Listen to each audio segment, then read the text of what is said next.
السلام علیکم ناظرین، میرا نام ہے جنید علی اور آپ دیکھ رہے ہیں رمضان خان انفو یوٹیوب چینل۔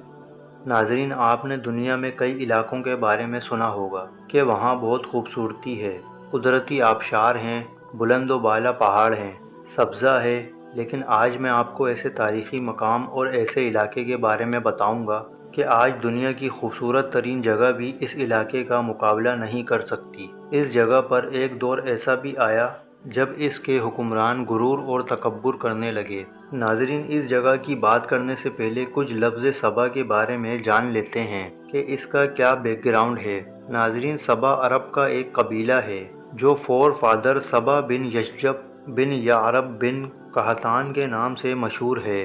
اس علاقے کا ذکر ایک حدیث میں بھی آیا ہے۔ حضرت عبداللہ بن عباس رضی اللہ تعالیٰ عنہ فرماتے ہیں، رسول اللہ صلی اللہ علیہ وآلہ وسلم سے سوال کیا گیا کہ سبا کسی مرد کا نام ہے یا عورت کا یا کسی سرزمین کا؟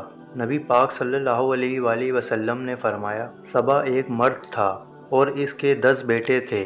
ان میں 6 یمن میں چلے گئے تھے اور 4 شام میں چلے گئے تھے۔ اس قوم کی سیٹلمنٹ یمن کے شہر صنعا سے 6 میل دوری پر واقع ہوئی۔ اس آبادی کی آب و ہوا اور زمین اتنی صاف اور اس قدر پاکیزہ تھی کہ اس میں نہ مچھر تھے، نہ مکھی تھی، نہ کھٹمل اور نہ سانپ اور بچھو وغیرہ۔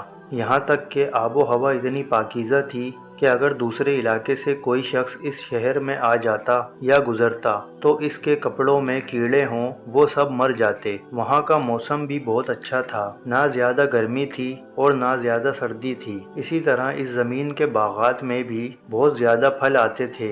یہ قوم بڑی خوشحالی میں امن و سکون اور آرام سے زندگی بسر کرتی تھی، مگر نعمتوں کی کثرت اور خوشحالی نے اس قوم کو ناشکرہ بنا دیا تھا۔ اللہ پاک نے اس قوم کی ہدایت کے لیے ایک کے بعد ایک 13 نبیوں کو بھیجا جو اس قوم کو خدا کی نعمتیں یاد دلا کر عذاب الہی سے ڈراتے رہے، مگر ان نافرمانوں اور ناشکروں نے خدا کے مقدس نبیوں کو جھٹلا دیا۔ اور اس قوم کا سردار جس کا نام حماد تھا، وہ اتنا غرور اور تکبر والا آدمی تھا کہ جب اس کا لڑکا مر گیا تو اس نے آسمان کی طرف تھونکا اور کفر کا اعلان کر دیا اور کھلے عام اور زبردستی لوگوں کو کفر کی دعوت دینے لگا، اور جو کفر سے انکار کرتا اس کو قتل کر دیتا، اور اللہ پاک کے نبیوں سے نہایت ہی بدتمیزی والے انداز میں کہتا تھا کہ آپ لوگ اللہ سے کہہ دیجئے کہ وہ اپنی نعمتوں کو ہم سے چھین لے۔ جب حماد اور اس کی قوم کی سرکشی اور نافرمانی بہت زیادہ بڑھ گئی تو اللہ پاک نے اس قوم پر سیلاب کی صورت میں عذاب بھیجا، جس سے ان لوگوں کے باغات اور ان کے گھر سب ختم ہو گئے اور پوری بستی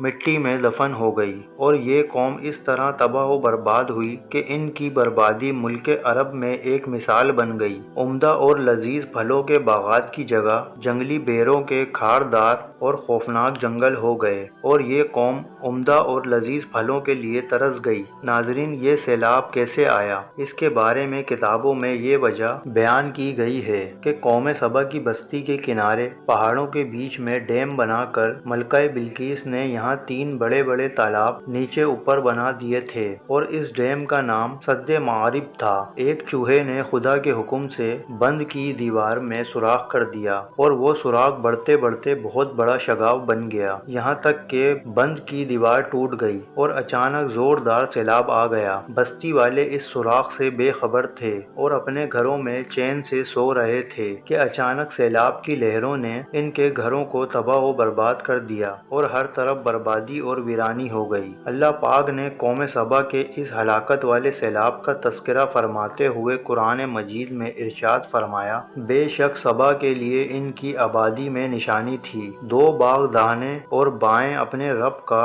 رزق کھاؤ اور ان کا شکر ادا کرو، پاکیزہ شہر اور بخشنے والا رب۔ تو انہوں نے منہ پھیرا تو ہم نے ان پر زور کا سیلاب بھیجا اور ان کے باغوں کے بدلے 2 باغ انہیں بدل دیے جن میں بد مزہ میوہ اور جھاؤ اور کچھ تھوڑی سی بیریاں۔ ہم نے انہیں بدلہ دیا ان کی ناشکری کی سزا، اور ہم کسے سزا دیتے ہیں؟ اسی کو جو ناشکرا ہے۔ اللہ تعالی ہم سب کو اس کی نعمتوں کا شکر ادا کرنے والا بنائے، آمین۔ ناظرین، یہ تھی قوم سبا کے بارے میں کچھ معلومات۔ مزید ایسی معلوماتی ویڈیوز دیکھنے کے لیے ہمارے یوٹیوب چینل رمضان خان انفو کو لازمی سبسکرائب کریں۔ اللہ حافظ۔